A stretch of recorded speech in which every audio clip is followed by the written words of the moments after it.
Alrighty, it's been a while since I've been on here. Let's make sure this fires up and we can get started. I was thinking I could go through some YouTube channel comments and questions over here, and boy, I missed about a month worth of those, so we're gonna be kind of backlogged. I do have some files that I got on my Discord channel that I can kind of go over, and those are kind of fun to kind of take somebody else's work and kind of give it a spin. And of course, if you guys have any questions, you can fire them up there in the chat. I think I've got all 3 channels visible to me, so fire them up there in the chat. Okay, I think good. I've got everything seems to be working. Audio is working. We're good to go. So I'm just gonna go down my list here. Let's go to my streaming folder. Go to Discord, and we'll start at the top here. We'll start with Birdie Monster, and he says, this is a beaver hamster monster thingy my Kratos will fight at the end of the God of War fan art level I'm working on. I don't know if you could do some ideation on upper body and clothing. I've tried it and nothing really worked. Leg anatomy isn't that good, but I'm going to cover that up with cloth and stuff later. Well, you know, when in doubt, cover it up. But we'll take a look and we'll see what's going on here. And here's Birdie's. And Birdie's a moderator. Actually, he runs my entire Discord channel. So very nice of him to do that. And we'll kind of give him a quick run over on here. So, I mean, if we want to start with leg anatomy, we can do that. We can go here. I mean, first of all, you want to, let's go ahead and turn on perspective. If you want to judge the lengths of this stuff, sometimes what you can do is you can get a W and you can hit Y, and then you can use your transpose. You can drag this out, and you're going to see you have unit lengths on here. So sometimes if you want to do like an 8-head high creature, you can go up here to your preferences, your transpose units, and you can kind of mess with this, and then you can kind of set them. But usually if you're doing creatures like this, I'm going to hit Y again to go back into gizmo mode, or you can just hit this button up here. You're probably going to want super heroic or you know, smaller heads, so you know, up to 12, upwards of 12 heads high and stuff like that. Go over here to subtool. Oh, that's one more thing too. If you've got the new ZBrush, it's 2019. I know this is really old news. I haven't streamed since the new ZBrush, but I do have on my YouTube channel. I did a quick ZBrush 2019 quick demo. I can go ahead and link this to you. And I want to say, let's go ahead and measure that there. So that's kind of a run through of all the, not all of them, but a good healthy portion of the new 2019 features, as well as, well, you know what, I was on my CGMA class where we did the rendering stuff. So you know what, we can do some rendering stuff too. In fact, let me see, if you guys want to just kind of practice with something, let's go ahead and, there we go. You can hit the comma key, you can go up here to the tools, and you can load up a tool from here. You can go in here to project as well, and there's some good rendering projects. But I can probably pull some from somewhere here. So we got this guy, and I'm in solo mode here, and usually when I'm blocking something out, I like to have, it's a little bit easier for me when I'm working with Dynamesh to go ahead and say, I'm going to hold down Control Shift, I'm going to go select lasso, and you know, I'm going to be working on, say, the arms, and not necessarily the arms separate from the body, but if I wanted to work on the body, it's easier just to kind of get those arms out of the way. In fact, let's see what he's got going on here. So we got geometry, and this is just all one solid mesh. We go into polyframe here, you're going to see it's basically a Dynamesh slash Sculptors Pro mesh. If you guys don't know about Sculptors Pro, if you go to the ZBrush 2018 What's New playlist on my channel, or I'm trying to think what the Pixelogic Classroom, you can go there, but on the ZBrush 2018 What's New, you got this whole playlist here, and there's a whole bunch of Sculptors Pro stuff you can check out and kind of go through all the new features of that. So I'm a little bit behind. I just got back from GDC and I'm swamped at work a little bit, so I'm going to do 2019 What's New this week. I've got 2 days off. I'm going to record them, so look for that.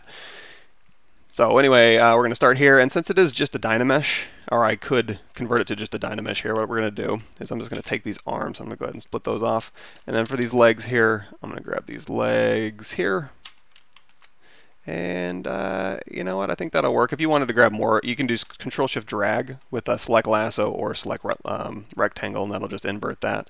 We'll go here to select lasso, and we'll go ahead and just hold down Alt and just throw that off there. So now we've got these split out. I'm going to go ahead and split those. And now, usually when I'm working, I like to have, oh, you know what? Also, I like to have the head separated off. And we can go ahead. And one thing I might change, and it seems like this is a common thing with Birdie specifically, is the necks usually don't give you a whole lot of leeway. So if he wanted to, look down and look up, he's not going to have a whole lot of room to do that. But what we can do is, if we wanted to move the head and the horns all at the same time, we can hit W, and then of course if you hold down Alt, you can just tap on your object. If you hold down Alt and then hold down Shift, you can kind of snap your gizmo here. You can also get it right down the middle if you wanted to. And then now you can move the head around, but of course you're going to leave the eyeballs and the teeth and the horns behind. So what we're going to do is we're going to go in here to move multiple subtools, just turn that on, hold on Control Shift and tap, and then Control Shift drag and grab all of those subtools. Now the cool thing about this is, with the new version of ZBrush, if you go over here to your subtool palette, you now have a new folder option, and you're going to see that's Control F. So if I hit Control F with these unhashed, it'll say, do you want to make these visible ones into its own folder? You can say yes, and then we can type this head stuff, and now we've got a head stuff folder in here. A lot of different folder options in here. Of course, like I said, we went over that in the video I linked you guys, so you can check that out. But anyway, and if you don't want to have this in a folder, you can go through here, you can just delete the folder. If you delete all, it's going to delete everything in your folder and the folder. If you just delete the folder, it's just going to delete the folder out of there. So we'll turn that off, and well, actually we'll turn it back on. These are all in hash. We can go ahead and just move the head up just a little bit, give us a little bit more room to kind of maneuver with. Now of course, if this is just a Dynamesh, which we don't have Dynamesh turned on, so under here, Geometry Dynamesh here, if you just turn that on, and let's turn off blur. Now resolution's at 64, so if we just turn that on, it's going to Dynamesh this object. You're going to see it's also going to close these holes if you hold down Control Shift. And we'll go back to select rectangle here. You have those holes closed. You can go in here. So you're also going to notice when it does a close holes operation, it doesn't mirror it. So I like to do a quick geometry modify topology mirror and weld. And you're going to see it changes just a little bit across that axis. But that's okay. So anyway, it goes ahead and closes the hole for you. However, you can control that. One area I might want to do that is on this one here. Oh, and also another thing too, if you Dynamesh and you realize the resolution's too low, just raise that resolution up. And you can also use, under Z plugin, there is a Dynamesh mask. Oh, do I not have anything? I don't have anything downloaded on 2019 yet. Oops. You can download Dynamesh Master. You know what? Let's go ahead and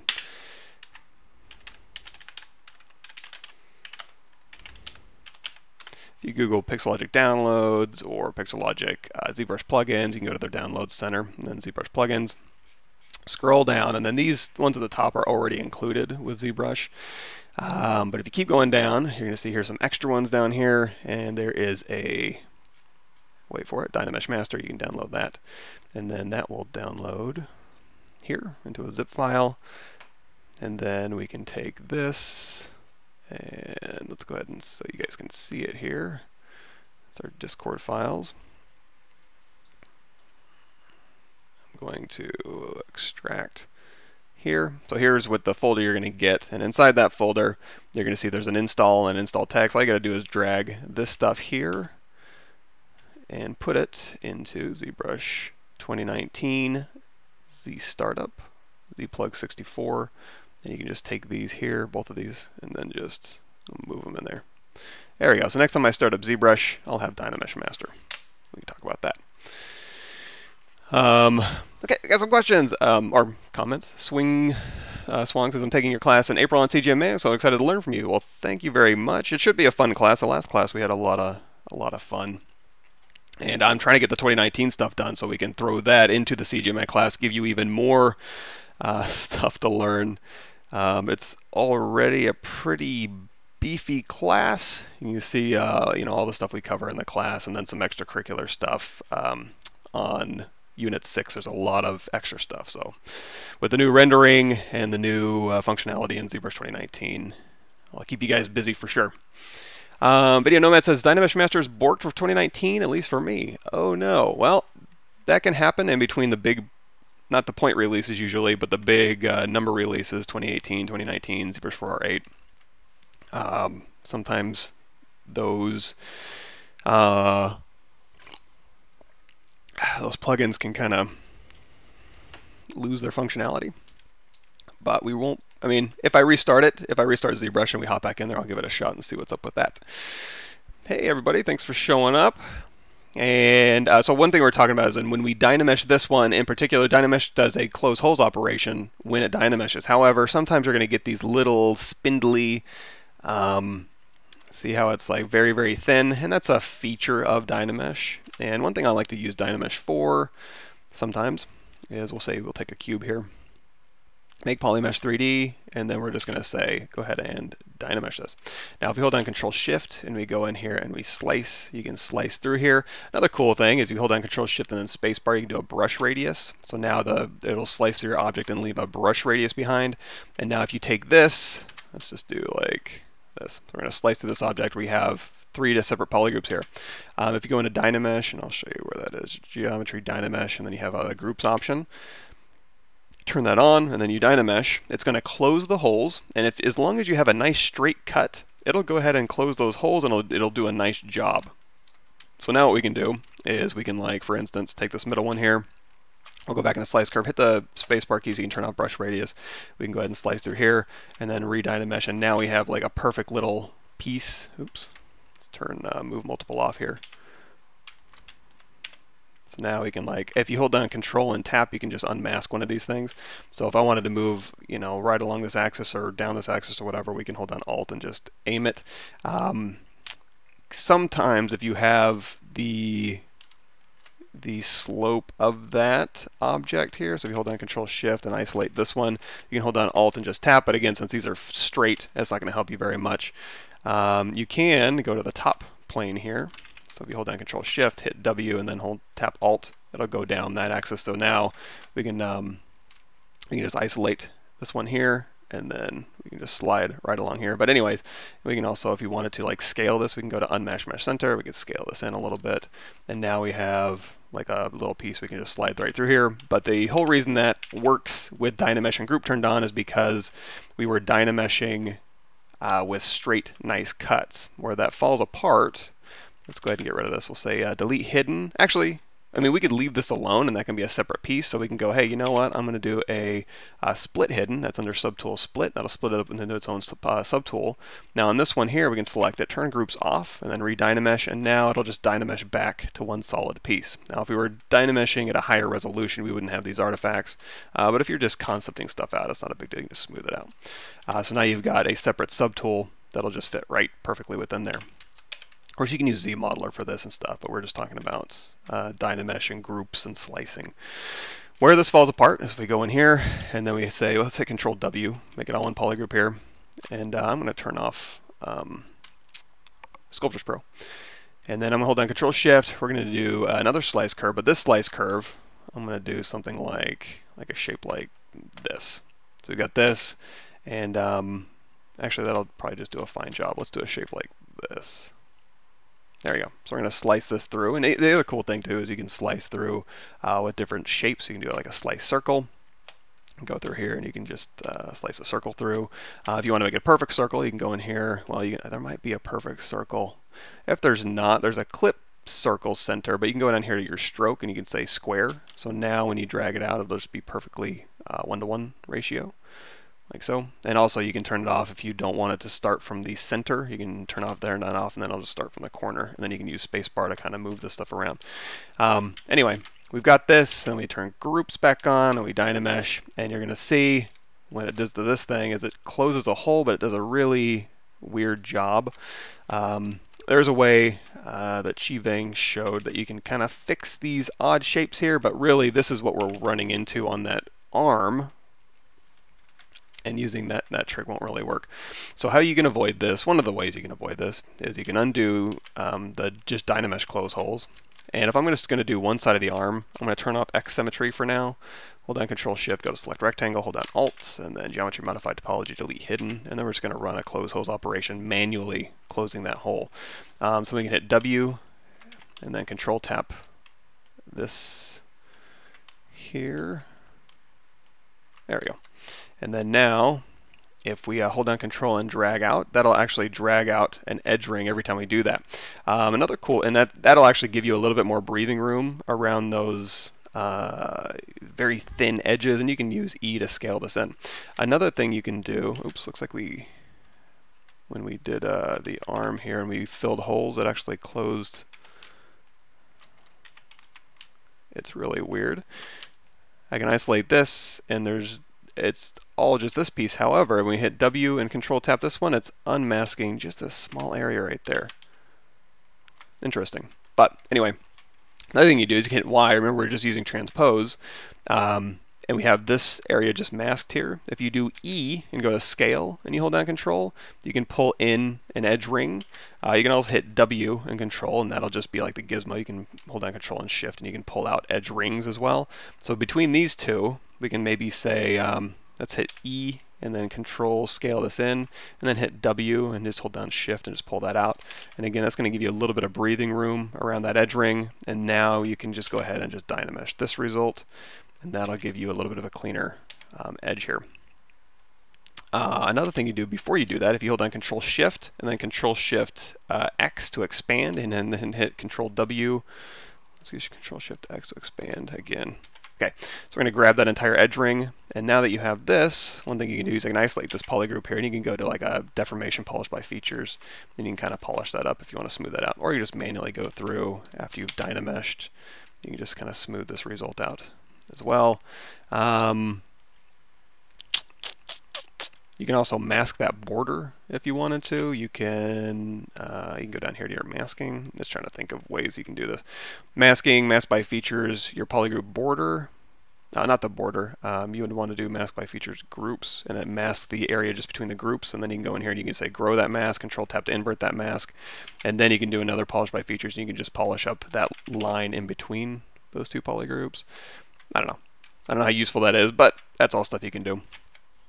As well as you can just Z-modeler, close that convex and concave holes, but that's probably a little bit much for such a sculpty kind of thing. And here we can just go into mirror and weld, and then turn on X symmetry, and then now you have those two pieces put together.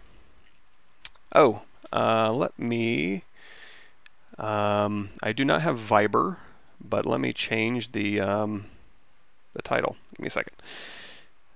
What are we doing here? Thank you for calling that out. Okay. Title. I think this will work. Or at least this might be an old bad title, but that's me-ish. See if they let me do that. Cool.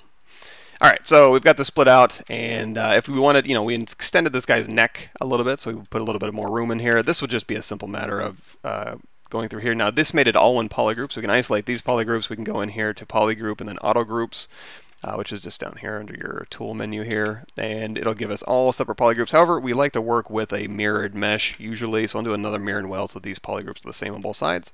And now we can hit W, Control tap this one. We still have our transpose line, so we can hold down Control and Shift, and we can just pull out an edge ring, or we can just hit W and just Shift and pull that out. It's not really important that we pull out edge rings in this case. And then also you can hit Y and just go back into Gizmo, and that'll give you the exact same functionality. If you wanted to, since this is already a Dynamesh, we can just go in here and we can insert a primitive. So we can insert like a cylinder right down the middle here, and we can use this as our neck. And if you wanted to have just a little bit more control, you can have a neck shape in here. Now, if you wanted to go ahead and like bend this neck around, when you insert a mesh, it'll already be masked, so you can go through here and you can just move this stuff around. If you need more geometry here, you can leave this all one subtool. If you wanted to, you can just split this off. You can just isolate, or while it's still masked, it's probably easier just to say, hey, split mask points. That's under your split menu, but of course you can Control Shift select it and split that out as needed. We can also hover over an edge here. We can go to Insert Multiple Edge Loops. Here we go. Just drop in some edge loops on this thing. Oh, if it's going to let me. Oh, it's not symmetrical. Well, we can fix that. Do a quick mirror and weld, and then we can just add some geometry in here so we have a little bit more flexibility on our shape. And now we can go through here and we can just add a neck in. Now, of course, because we did just a shape. It's not going to match up perfectly, so this might be an argument for just pulling up from that original neck. Or you can just do this. So if you like this, you're also going to notice if I go down here to Geometry Dynamesh, it will have inherited, well, maybe not. It should have inherited these Dynamesh properties, unless this just wasn't turned on. If I turned it off, then it wouldn't do that. So this should have had Dynamesh turned on. It'll be on now. And then if I merge these two down, I have my hotkey for that, but it's down here to merge. You can just merge those down, and then now those are merged together, and you can just go ahead and smooth this out. And then you can go in here with, like, say, your Damien standard brush, or your standard brush, or your clay brush, or your clay buildup, and you can start just you know, working those in together. So anyway, a lot of talk and not a whole lot of stuff done. I'm not sure. Oh yeah, if you go to zbrushlive.com. Pixelogic will be streaming. I'm not sure what their streaming schedule is today exactly, but I'll be streaming. Actually, I should be streaming for 2 hours today. Unfortunately, long story short, went to the Ren Fair on Sunday, and then we got back, and then we got dropped off at our car, and then we took the car, and about 2 miles in, our car died after we picked up our dog from doggy daycare, where she goes and hangs out when we're gone for a long time. And so then we had to get it towed, and we got it towed to a car place, and the car place called my wife yesterday and was like, we can't fix this. This is some sort of a Ford Escape issue, so you're going to take it to the Ford dealership. So that's what we get to do this morning. So I will be streaming for another 30 minutes. Unfortunately, I will. So on the first Tuesday of every month, I'll stream on this channel, and then on the first Thursday of every month, I'll stream on my own channel, Pav Mike at Twitch, and then also my YouTube channel as well. It should pass through to my YouTube channel, although I need to check on that because I don't think it has the last couple times. But anyway, we're going to talk about leg anatomy here. So we got the legs here, and again, just for speed, I'm just going to go ahead and Dynamesh all this together. Just go ahead and close that holes. You can always go through here and just smooth stuff out and move stuff around and Dynamesh this stuff back later. But now I can hop into solo mode. Oh, another thing you can do on these crunchy edges, you can hold down Shift, and again, just turn on Sculptors Pro, and that'll just eat right through any sort of those kind of weird things. And if you get these holes, just re-Dynamesh, and then I'll go ahead and fix those. And also I like to do a quick mirror and weld, just because we end up doing symmetrical sculpts, so I want to make sure we're symmetrical. Another thing you can do is if you have little stray verts, sometimes you'll have like a little stray vert that just kind of pops out like that, and it's really hard to smooth back. If you hold down Shift and go into your smooth brush modifiers, there is an option for min connected. If you set that to 1, you'll be able to kind of smooth out all those little shards, but also turning on Sculptors Pro will just eat those away as well. So you can do that. And then of course you want to re-Dynamesh, and then I'll go ahead and do that. So now on this, I'm going to actually drop that resolution down. We're at a resolution of 64. Let's go down to 32. And when I'm blocking stuff out, especially organic stuff, I want to make sure I'm as low as possible. Now you're going to see if I wanted to move a big portion of this, like maybe his entire lower leg with the move brush, you're going to see my move brush kind of caps out here. Usually what I'll do is I'll make all of this stuff ZBrush scale, but if you're working at your own scale, or you've started with a Z sphere and you've gotten really big, one thing you can do is you go in here to Preferences, and under Draw, there's a dynamic brush scale and a max brush size. You can crank that max brush size up to 5,000, and then it'll go up to 5,000 at that point. What I like to do is I'll reset that. Instead of just doing, I'll keep it at 1,000, but I'll change that dynamic brush scale up to like maybe 3. So now it'll still only go to 1,000, but at least it gives you a little bit more range.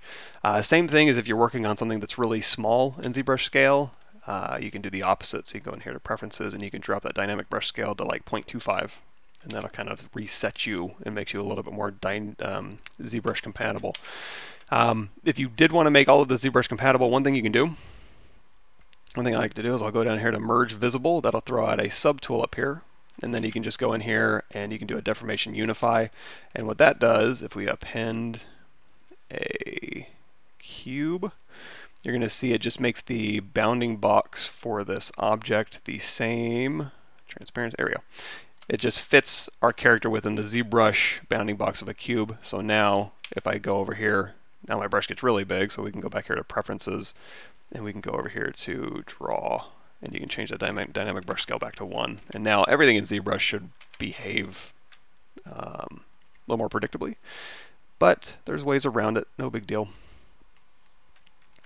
Another thing you can do actually is you can, I suppose one thing you can do is you can export this as an FBX, and then you can restart ZBrush and import it with the FBX. You won't lose, you'll keep all of your subtool names and polypaint and stuff like that, but hopefully that would reset you to be more at ZBrush scale, because essentially what we're looking for here is on your geometry size options that this ZBrush XYZ size is about, should be around 2-ish ideally, and then on export it'll readjust your export to get your scale back to correct, quote unquote. So if you bring in something that's like millimeter scale from Marvelous Designer, ZBrush will adjust this XYZ size and keep it around 2, because that makes it work well within ZBrush's system, and then it'll, on export, it'll give you a scale value that'll adjust. Cool. Did I break your ZBrush again? I'm working importing it. No, it worked. Cool, awesome. Thank you very much. Yeah, glad the videos are helping. And again, I'm going to get some more videos done this week. I have some time off to do that. Oh, the Unreal Mannequin. Yeah, so what I would do is, like, if you've got the Unreal Mannequin as an FBX, you can bring in, or an OBJ, import that, and then it should do the scale. It should do that XYZ size so that it's more 2-ish, and then down here your export scale will be adjusted for that, and that'll just make it work a little bit nicer within ZBrush. But, and then again, this is fine. It's not a big deal. So you know, you want to check, you know, top of the head, the bottom of the feet, and then halfway down is going to be kind of the bottom of your crotch. So he's got a little bit stumpier legs, not necessarily a bad thing. It's just make sure if you're doing that, it's for a, you know, a reason, and you wanted to give him a little bit lower legs. If you didn't, you can go in here and you can just scale these things down and give him a little bit more breathing room here, and kind of evens them out again here to here. And again, he's got a very small head, which isn't necessarily a bad thing either. Super duper heroic proportions. His arms here with this down, so his greater trochanter out. And actually, we can kind of do this here. Let's go ahead and turn off these wraps here. Turn these off. And also, it looks like these straps here, if we go into solo mode, if we go down here to display properties and we look at flip, no, I guess those are right. You just have some very thin edges over here, and we can talk about that too. Strap creation. Sometimes those are easy. If their straps are easy, if you don't feel like doing real straps, it's really easy. But if you want to do real straps, getting that to kind of really work is a kind of a trial. But anyway, we can go through here and we can kind of just test. You know, he drops his arms down a little bit here. So at the bottom of the rib cage here is going to be your elbow. Then the great trochanter here is going to be your wrist. His forearm could probably stand to be a little bit longer here. And that's an easier fix too. So you can go here and mask pin. Let's do mask lasso. You can go through here and just, and then control tap if you want to blur that transition out a little bit here. And then now the part of the problem is if you just kind of scale along an axis, well, first of all, you're going to notice it goes here and then here. So to fix that, turn on local symmetry, and now you'll scale along that local symmetry axis. Now, if we do a uniform scale, it's going to give him a Popeye look. If you do a non-uniform scale, it's going to start stretching those fingers. So probably what your best bet is just to grab down the middle here. Oops. And then control tap to invert that, and then just use move. And you can move down an axis if you hold down W and just kind of drag down. It'll just, how do I explain that? Hold down Alt, and then as you're dragging, it's going to stick to whatever point on your object you have, and it's just going to push that Y direction right down. I mean, I'm sure it's always going to be X, Y, or Z. The green arrow down this way, and then you hold down Shift, and it'll just move along that axis. It might be easier if you hit Y and go back into transpose mode. You're going to see the transpose line is right along that axis. Essentially what you're doing with transpose, you click once, and then as you're dragging, it's going to stick the other end to your object. So now you have that direction on here. So now you can just hold down Shift and again just kind of pull along, kind of like that surface normal of that arm, or that direction of the arm you want to go in. So we can go through here and we can kind of just clay brush that up and kind of fix that a little bit.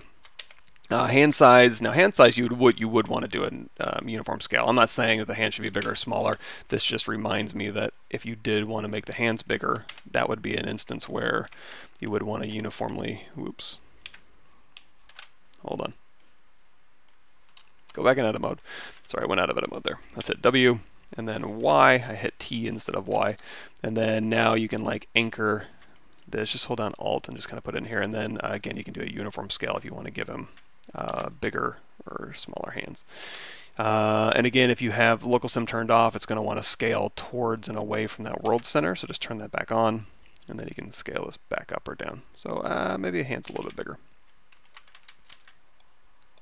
Now, getting back to the legs here, this one, the legs are divided into nice compartmentalized sections here.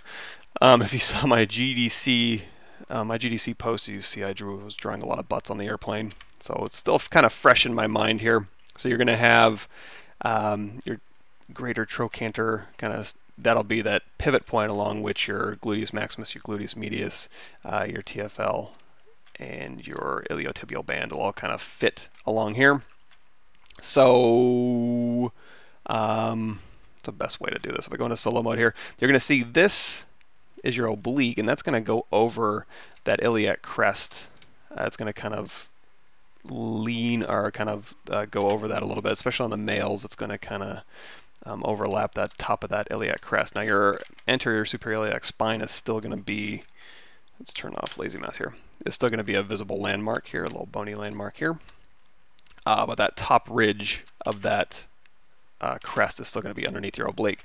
But if we go into solo mode here, we can pretend like, or we have the leeway, we can kind of just go through here and we can actually bump this up. So it is going to still be under your oblique here, so that oblique is going to overlap this, but just to demonstrate butts, we can go through here and we can kind of make that a little bit easier to see. So now on here, spiraling right around that trochanter here, we can go in here and we can, so we have the entire crest of the iliac, the spine here, and it's going to stop right about here, and it's going to stop here. So here's your acis and your piscis back here, and then this is all your sacrum. So this is where on females you'll get that dimple here, and this is also where the you've got this spine.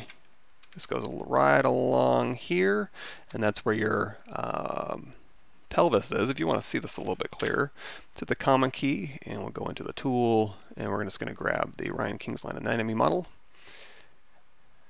and we will pull this out here. So this is what I'm talking about. So essentially, if you want to get these arms out of the way, hold down Control Shift, and we'll grab a select lasso. Let's grab all these, Control Shift A, and we can do a split hidden. You can also hit Control W and make it all one polygroup here. So now you can just Control Shift click on these green areas and get those out of the way. But essentially you've got this anterior superior iliac spine, and then your posterior superior iliac spine, I suppose. No, yeah, posterior, anterior. And then right around here, and in fact we can just do this. Let's go in here and we're going to insert, actually, in order to insert something, I'm going to grab this piece here and we're going to split this off, and then we're just going to drop in a base primitive of a sphere here. So this will be our muscle. We're going to kind of maneuver around here, and we can hit W and we can just kind of mush this into place. So this is going to go all the way, not all the way to the front, but say about here, like the gluteus medius, and it's not going to go all the way to the back either. It's just going to be right along this middle part here, and then it's going to attach down here. And now there's an iliotibial band, so the gluteus medius will be kind of on top of that, and then your iliotibial band is going to be, actually I think we can show everything. Let's turn off solo mode. It's this one here. These are fat deposits. I'm just going to turn those off. This one here. So you're going to see here's your iliotibial band. If we turn on, let's hit Control W, you can see that a little bit better. So here's your TFL, your tensor fascia lata, and then your iliotibial band kind of goes here around your great trochanter, then down here, and then your gluteus medius attaches to that, and also the iliotibial band goes in here and attaches to your tibia, front of your tibia here. So that's that whole section there. So we can go back up to our skeleton. Let's go back into solo mode here. And so then your gluteus medius will attach here, and then also like halfway down your, not halfway down, but a good healthy portion of your thigh is your gluteus medius. But of course you're going to want to remember your fat pads, because a lot of fat and skin make up the overall shape of this thing. So anyway, long story short, we can go in here, and because this is just, we're just kind of sculpting here, we can just very quickly go through here and just, you can dial in your landmarks. So here's your, and not that you would really see any of this, it's just a way to kind of keep you honest with what you're making here, so you want to make sure that, like, okay, and also, oops, let's go in here. These things are going to be thick. They're thick muscles. They don't go from point A to point B in a very flat way. They don't just go here to here and just flat. They are rounded. These are very thick muscles, and of course they do have fat pads on top of them, so this is going to give you that kind of tire look here, and then it's going to go around this bony landmark here, and then this is just going to be a band here, so it's going to be kind of flat here, and then you've got your rectus femoris, your vastus medialis, vastus lateralis, and then this part here will be a little more, there's a lot of tendons and stuff that need to grab on here. And that's going to round this out, and then on this outside here where your tibia and your femur meet up, it's going to be flatter on this side. So you're going to have a nice smooth curve on the inside, and then you're going to have that, you know, nice curve in here where your tibia, your shin bone is, and then down here. So like you said, if you're just going to cover this up with pants, you know, you don't have to go super detailed, but again, just, you know, proportions in that case and your volumes in that case would be more important. Yes. So anyway, there's some of that stuff, and again, if you wanted to, leg does some special stuff whenever you start bending it. If you are going to transpose these things, and in week 6 we do get in my ZGMA class, or if you got the 7 part series, you can go through that. You can go through that as well. But essentially, you know, when you get into transpose posing, there's some stuff there's some hoops you have to jump through as far as like Z-remeshing this down to a lower res mesh so that you can go through and maybe use a Z-sphere rig, or you can simply just go in here with W, just grab this, Control Tap if you want to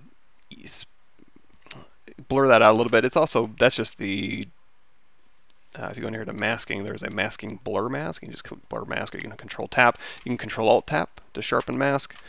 Here, Control Alt Tap to sharpen, Control Tap to blur, Control Tap in here to invert, Control Shift. That's all the visibility stuff, but all of this stuff right here can be done just on your screen without having to go over to your menu. But if you're more comfortable, you can go in here and blur that mask, invert that mask, and then you can just start bending this around. Now, of course, when the knee bends, it's not going to be, you know, goopy like that. It's not going to be bendy. You know, you're going to have your patella and then your tibia, the point of the tibia here, and it's going to be flat, and then the epicondyles and the femur. You have some bony landmarks in here, and then the big muscles on here, and then the big straps and little fat pads underneath your knees and stuff are going to do different shapes. Same thing as when you bend your elbow. You know, your ulna is going to pop out, your elbow is going to be pointy, and then your condyles are going to kind of sink below a little bit. It's going to give the illusion of that just because things are going to be rotating around. So again, you're just going to dial in those landmarks, and you're going to do essentially what is corrective, kind of corrective blend shapes, I guess, or just pose-based blend shapes, where, you know, you can pose something out and then you go in and you sculpt your object to deform correctly if you're not having like a bones and muscle sim drive, all this stuff, which we don't have in this program, obviously. That's a lot of setup even out externally from ZBrush, so it's easier just to bend something and then go in here and just do some minor corrections and sculpt. You know, so when you're bending this, these things, you know, what's going to tense, what's going to flex when you bend your elbow, for instance, and we're kind of going off the rails here a little bit, sorry birdie, but we're just gonna, so here we gotta bend this arm. If you were gonna pose this thing, when you're bending your arm, your triceps aren't gonna really be flexed. I mean, you can kind of flex them, but really when you put your arm back, that's when it's pulling and those triceps are really gonna pop. But in this case, you're gonna bend this forward, and this is what's going to bulge on this side here. And then on the back here, these are going to be smoothed out. Or the opposite, if you know, you put that arm back, you know, this obviously is going to stretch. And then back here, these, you can kind of pop these out. And it won't look, you know, silly. But anyway, we'll go back here. But speaking of just the knee stuff you have going on here, And again, if you're going to cover this up, it is just a way to make sure your volumes are correct. So we can just very quickly go through here and say, okay, rectus femoris, vas lateralis, vas medialis, and go ahead and just make sure your volumes, you know, you've got this tendon here, and then these shapes here, and also the flow of, like, here's the curvedy part here, and then here's the flatter part here. This one here, he's kind of coming in. I mean, you are going to have, you know, here's your great trochanter to your knee, to your ankle, and so your bones are doing this, but your legs will be a straightish. So I'll leave that up to you if you want to kind of adjust this just a tiny bit. And oh, and that's another thing too. If you just hold down Control and Alt, you can very quickly just unmask something. So you can do quick. We are getting capped there. That's okay. I don't need to go into the draw menu again. But you at least know how to do that now. And kind of even this out just a little bit here. And then go into our clay brush here, and then this is where you're going to have, you know, make sure you have your patella, and then the fat pads beneath the knee, and then the tendon that goes with the rectus femoris, and these little bony landmarks where your fibula is, and then also, so the tibia is going to be on this side here, so it's going to be high to low, and then your calf is also going to be high to low, and then this one, it's going to be high on the inside where your tibia is, and your fibula is actually going to be down lower. That attaches way back here. Your fibula kind of sets back, and then all this stuff here. And then in back here, you're going to have a little bit of fat where your soleus kind of goes in, and then your hamstrings, but you usually do have a little bump here for your hamstrings, and then a little fat deposit, fat area, and then your calf. So again, just looking for those major volumes, make sure those are correct, so when you do go put on clothes, even if you don't need to detail that out, the volumes will be correct. At what point do you transition from Dynamesh to working with subdivision levels? Usually pretty early. Essentially, when I stop making decisions like anything major, like, so I'm working on the head, for example. So we're going to play around with this head. So this is got his beaver head here, and we're just going to Dynamesh this mesh. And I do like to work low, so I'm going to go through here, and I'm going to kind of play around with, like, okay, here's his brow, and then we can go in here, and I have standard brush. And we have lazy mouse is turned off. You can tap L and turn that off. If you turn it on, I like to have lazy mouse on with the little, if I do want a smooth stroke, I can crank that value up, and that's just under stroke here. Stroke, lazy mouse. You can crank that up. Lazy radius, but then if you tap L, it turns it off. So when I'm sculpting, I'll just turn that off, and then if I do want a very controlled stroke, I'll just crank that value up. But for instance, I'm in Dynamesh mode here, so if I want to make some major changes here, and if you accidentally do have a Dynamesh and you hit tap D, and then it gets smooth, and then you start trying to sculpt, it's going to be very slow. That's because you hit D, and you accidentally turned on dynamic subdivisions here. So if you have this on, oh, and actually it looks like it just broke. If it ever does break and yells at you, just go down here to mesh integrity and say fix mesh. And then now it should let you, there we go. So now I do D and Shift D to turn that on and off. Now when you're just sculpting, generally you don't want to have dynamic subdivisions turned on. That's for more of like a box modeling stuff. But if I'm doing major changes, like, you know, really pulling meshes around, it's like, okay, I want to fit this head around this horn here, and I'm really pulling stuff around like this, or if I'm really going through here and we're clipping stuff back like so, and then I'm Dynameshing again. Anytime, if I'm actively using Dynamesh to make major changes and to reset my geometry or distribute my geometry on the fly, that's the whole point of Dynamesh. If I'm actively using Dynamesh, then I'm just going to, obviously I'm going to keep Dynamesh. However, while I'm using Dynamesh, I don't try to get caught up too much into like my secondary forms. Certainly not my pore detail or anything like that. I can still get pretty detailed. Like, this is fairly low res. It's not a Dynamesh where it's like, wow, look at all that detail. Detail stuff I'll do after, like you said, I've transitioned from a Dynamesh to a subdivision mesh, essentially. So we'd have a low res mesh, and how you would do that, and I've got YouTube videos on that. So if we just do like a search my YouTube channel for Z mesh topology, something like that. Yeah, Z sphere, Z remesh topology cleanup, poly grouping, and Z remesh all that kind of stuff. If you watch those videos, that's just getting yourself a nice low controlled cage essentially, and then projecting your details back. So subdivide, project, and then you'll transition from a Dynamesh to a real mesh. But essentially when I do that transition is once I'm done making any major changes. If I'm just working on like, you know, I'm done making these major changes here, so I'm done Dynameshing, and now I'm just going through here, and I'm just holding down Alt, and I'm kind of just dialing in my forms. So once my forms are done, my primary forms are done, my secondary forms are done, that's usually when I'll transition. And that's not to say like this will be the highest resolution that I would work on a Dynamesh. It's not. I would go through here and it's like, okay, let's fix these eyes a little bit here. So these eyes are deep set eyes, but they are, it's kind of weird because a beaver doesn't have predatory eyes. They're not on the front of the head. They're on the side of the head a little bit more, kind of like a deer, I think. You know, it's been a long time since I looked at a beaver head. Usually they're prey here, yeah, so they're kind of on the out on the side of the head here, but if you wanted to kind of bring these in towards the middle a little bit, give them a little bit more of a predatory look, you can certainly do that. But what we're going to do is we're going to give him a little bit more breathing room around here, maybe a little bit more cheekbones here. And if you do want to let's get these out of the way temporarily so we can turn those horns off here. And that's just Alt tapping on a subtool. So now we can go through here and we can hit D. Then we can go through here. If you want to give him like eye bags, you can kind of cut in some eye bags here. You can hold down Shift to smooth. And then you can hold down Alt as well. You can pull up like ridges. If you want to do like a bony ridge here, you can. And then you can use the clay brush to kind of build up to that bony ridge there.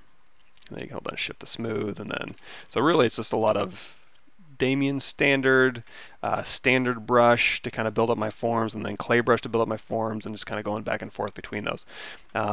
As I'm getting more details, like you see I'm running out of detail to kind of put in eyelids.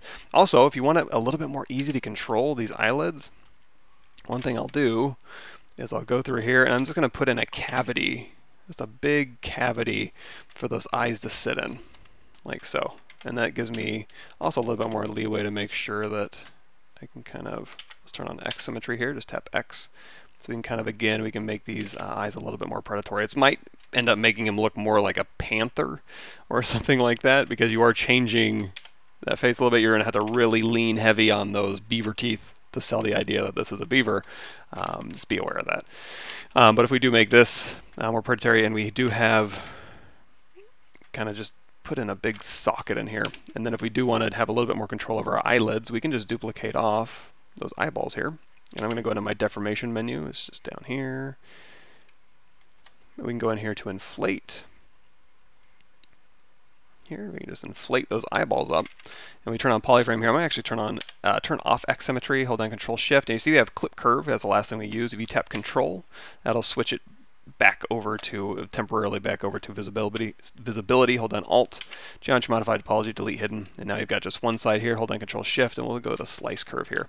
And so now what we can do, actually before we do that, we'll go ahead and say duplicate this eyeball off, and I've changed my mind. Instead of doing slice, hold down Control Shift and go in here to trim curve, and we're going to trim the bottom of that off. So now we've got an upper eyelid, and then and actually it might be better, well, that's fine.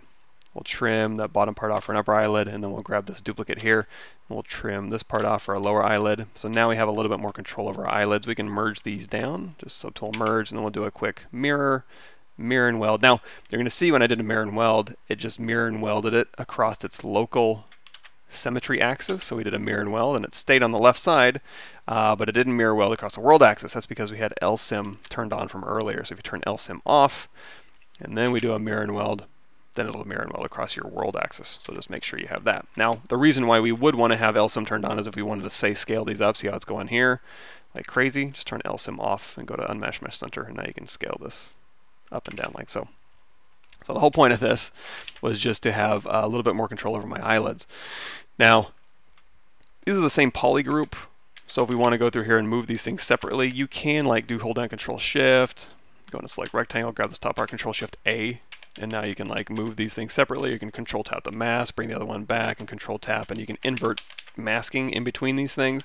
Another thing you can do is you can do polygroups, auto groups, and then do a quick mirror and weld. And then you can hit W and you can control tap this one. And then now you can go through here and you can move these separately.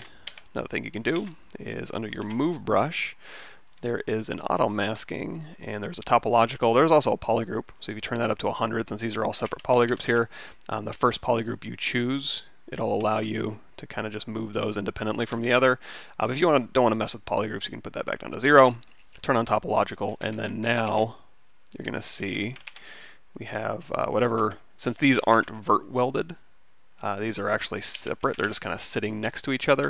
You can just move these independently from each other, whatever one you select first. However, if we go in here and we Dynamesh these, and actually you don't have to go to topological, move topological. This is something I do. You can go in here to, if you hit B for the brush menu, M, and then T, BMT, you're going to see that'll select move topological for you. It's just the move brush with that turned on with a little bit of a different range. But I just like to go in here and just turn that on and off as needed. But anyway, if you Dynamesh these, now they are vert welded. So now move topological isn't going to do that great of a job because, you know, those things are all welded together now. So now you'd have to use polygroups or something like that. But anyway, this will give you a little bit more control over kind of working those eyelids a little bit more, like independently. But you can always Dynamesh this stuff together eventually and just be able to, you know, again, it's all about giving you enough control while you're getting your forms into place, so you don't have to like sit there and like have to handle or manage too many things on these tiny shapes here. You can go through and you can really, you know, put these however you'd like. And then when you're ready, you can Dynamesh these both together. Now on the head here, I'm going to actually use this bent arrow to put the head above the eyelid, so I'm ready to merge these down. They'll be merged together, but I wouldn't merge them just yet because again, this is where I'm going to go through and I'm just going to kind of maximize, put that orbit in here and we can kind of overlap this orbit here and we can kind of go through here and we can give it a little bit of a brow. Got a pretty serious brow ridge in here and then the cheekbones through here and you know, making sure we have all your features kind of dialed in. And then if we were to merge these two together, we're going to lose a lot of resolution on these. So what I'll do is I'll work on, you know, the eyelids will be at a higher resolution, the hands will be at a higher resolution so the fingers aren't sticking together with Dynamesh. The body will probably be at a lower resolution, honestly, because we can always drop that down, especially if I'm just like blocking in my major forms here, just easier. That might be a little bit low. Let's say 16. That's actually a little bit low too. Let's say 24. Yeah, there we go. I'd probably be working at this resolution on the body and then a little bit higher resolution on the head. You know, just while I'm getting that stuff figured out. And then if we turn those horns back on, yeah. So it's kind of turning into like a kind of an Alice in Wonderland character. It's got that kind of feel to me for some reason. I think it's that angry chipmunk animal kind of feel. It's giving me that. Oh, let's see if I can get caught up here.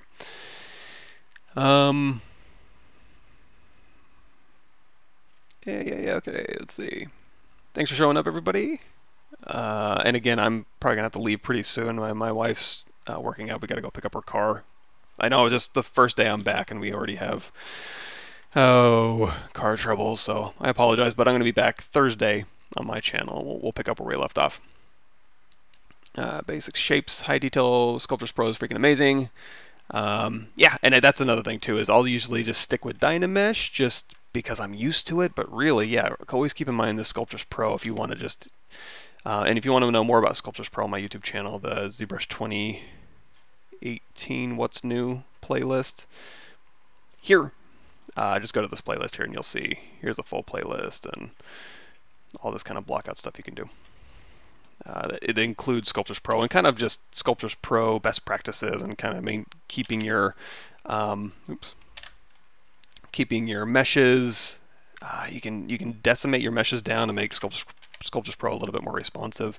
It's a very, very cool tool to kind of just dial in detail just exactly where you need it. So for example, you can see this is very low, but if it's like, you know what, I just want to start detailing this eyeball out of this nose out, instead of going through here with my Dynameshing at higher resolution or zero meshing and then projecting my detail back and going up and having everything be subdivided, you can just turn on Sculptors Pro, make your brush size small, and then now you can just go through here. You can actually hold down Shift to smooth. And if you turn your Z intensity, I don't know if it's a cool trick or not, but Z intensity down to 0, while you hold down Shift, it's not going to smooth anything, but it is going to just add geometry in that area. And then at that point, you can just turn Sculptors Pro off if you want, and then you can just, you know, sculpt on here however you'd like. If, you know, Sculptors Pro kind of feels weird to you, and then we can go back up here to Z intensity. Let's crank that back up. Oh, another thing I like to do is I'll do Smooth Stronger. You hold down Shift, go to Smooth Brush Modifiers. There is a weighted smooth mode that sets the stronger. I have that loaded in automatically, but you can go in your, I think I mention this every time, go to your comma key, into your brushes, under your smooth brush here, and you can grab Smooth Stronger out of here. So, I don't know, all that stuff. But now you've got more detail in this area. However, if at this point, if you do this and then you re-Dynamesh, it's just going to kill all of that work that you've done. So just be aware of that. Hold on.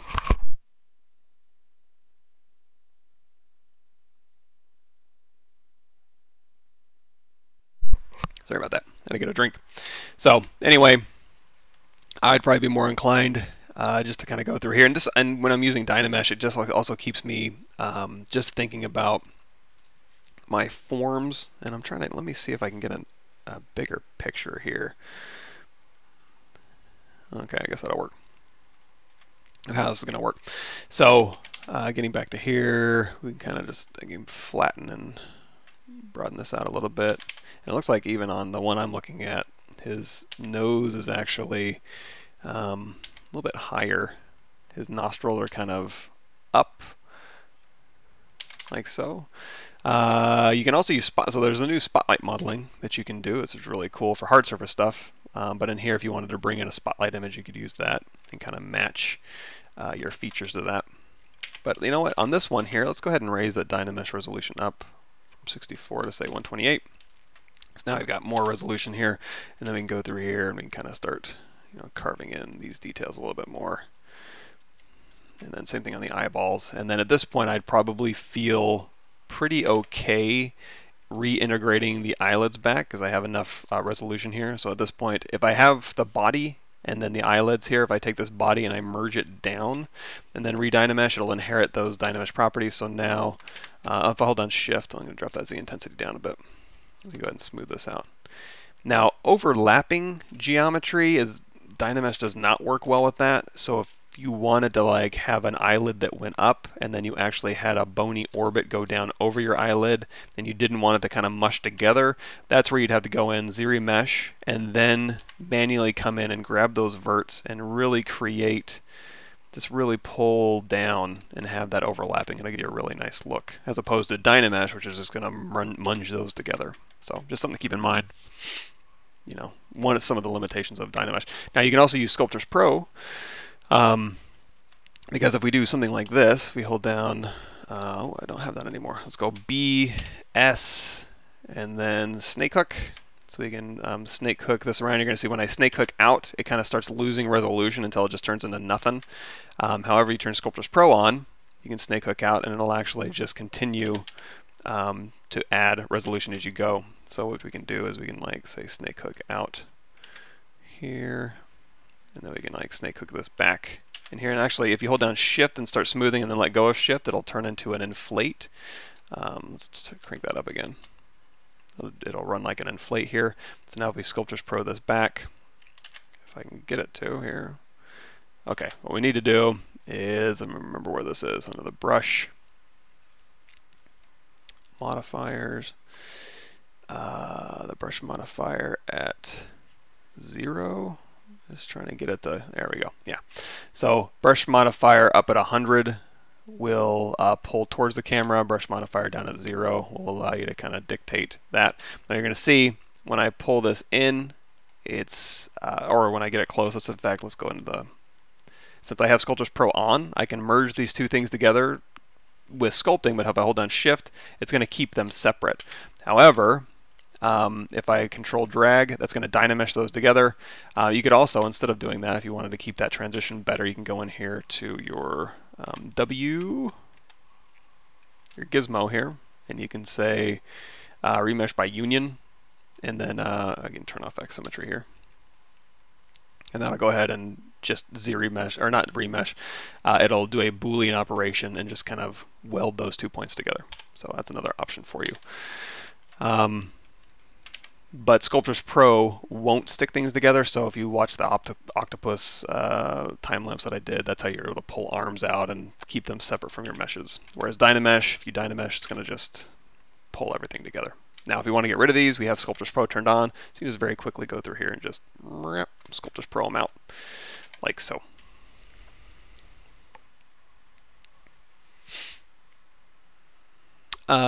So question is something I noticed: if you have a broken mesh, the shortcut D will allow you to preview the subdiv mode, where if you click on dynamic button, the same broken mesh will tell you to fix your mesh.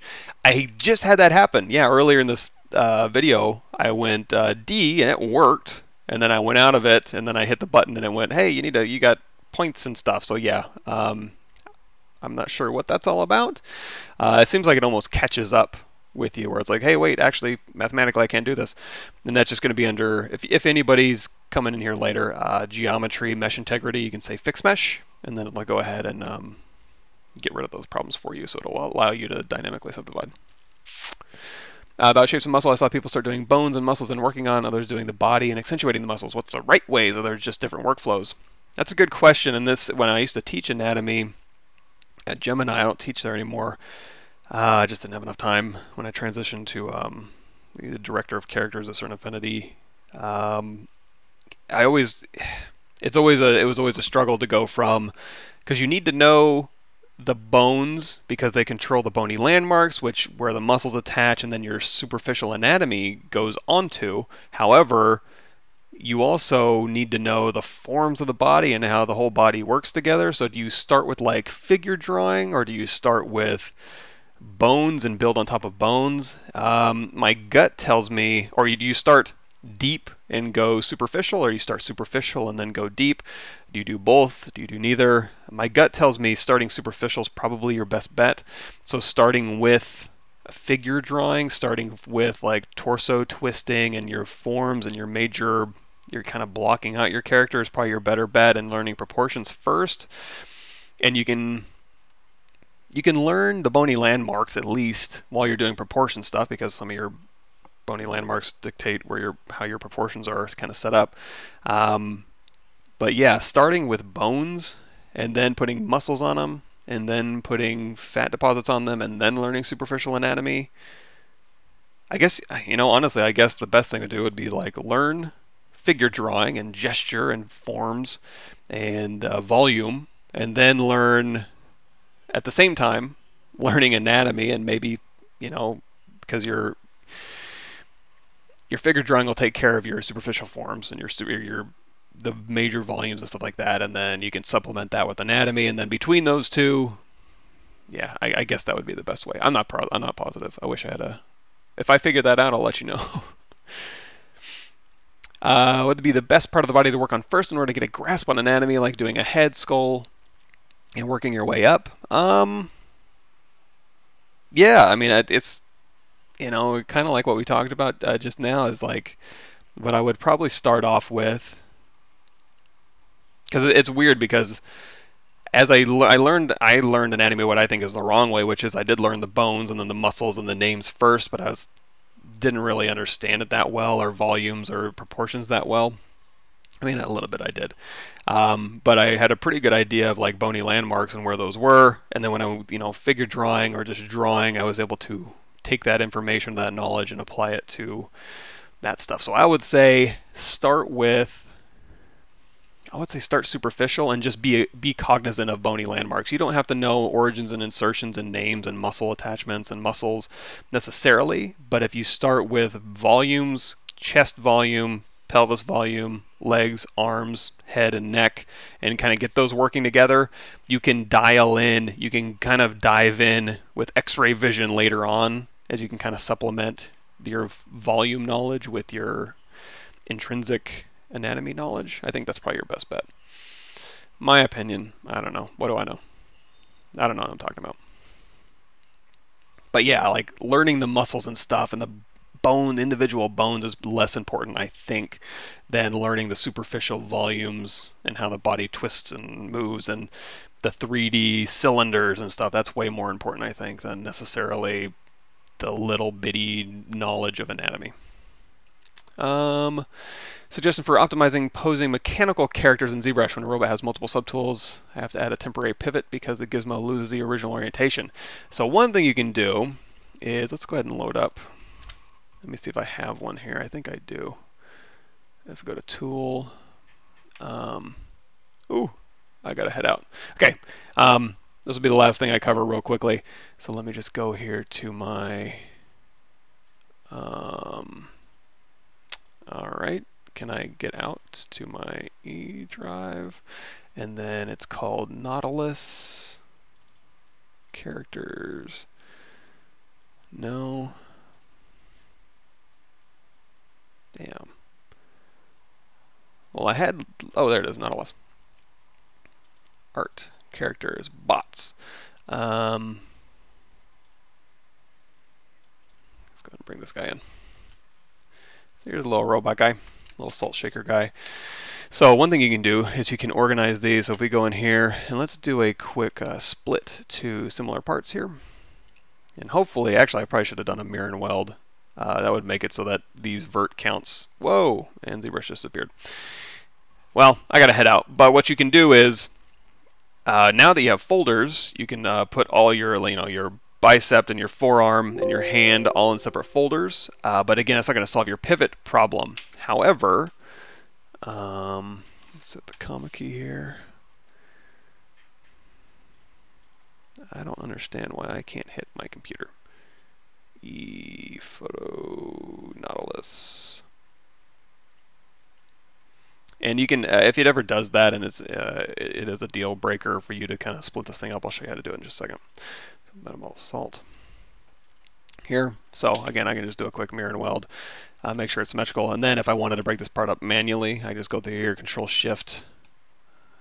Let's grab Select Lasso. So I'm going to grab like all the hand stuff, Control Shift A, and then do a split hidden, and then oops, actually let's merge that back down. Hit X to go across X symmetry here, and then grab these, Control Shift A, and then we'll go ahead and split. And actually I'm going to turn off this so we can see a little bit better. So now you can just go through here and it's like, okay, now I've got the forearm, Control Shift A, and then split this off, and then Alt tap here, and now I've got, I don't know, all this stuff, and then Control Shift A, and then split that off. So now you have arm and upper arm and this.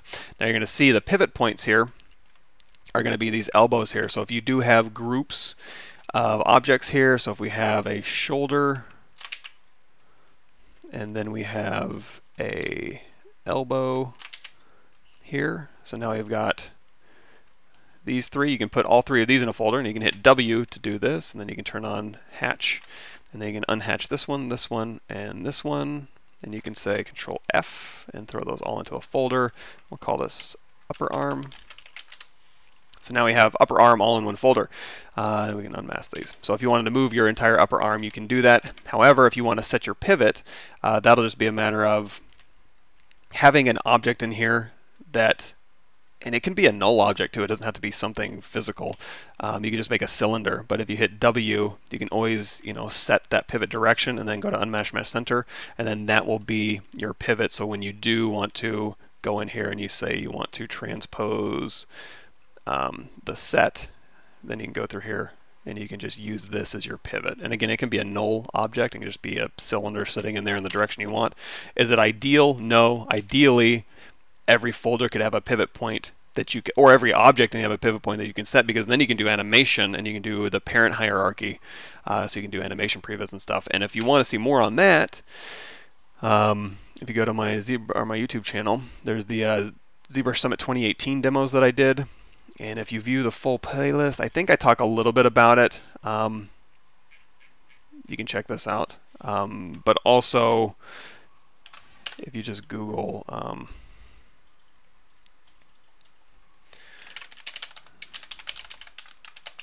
Pavlovich ZBrush Summit 2018, yeah, using ZBrush to facilitate smarter, blah, blah, blah, blah, blah, lots of words. You can go down here and you can see this like animation previews. Perfect. Right here, 10 minutes in, you can see the animation previs I was doing for some weapons, and this is why the parent hierarchy stuff would be really cool to have in ZBrush. So I don't have to do that kind of stuff in Maya. But you can see weapon previs stuff I was doing for that. So anyway, I gotta go. Sorry everybody. I'll be on my channel on Thursday. Gotta get my wife to get her car, so, or at least get stuff moved over, towed over I should say. So cool, awesome. Thanks so much everybody for showing up. Usually the first Tuesday and Thursday of every month. First Tuesday of every month is Pixelogic. First Thursday of every month is my channel, Pav Mike Twitch. I'm going to try to do streaming more as I get kind of settled into my new house. So thanks everybody, and I will see you guys later. I think I got all the questions here, and we'll go deeper into other stuff too. We'll start answering questions. And sorry everybody on my Discord. I'll get to your files on Thursday. Cool. Thanks everybody.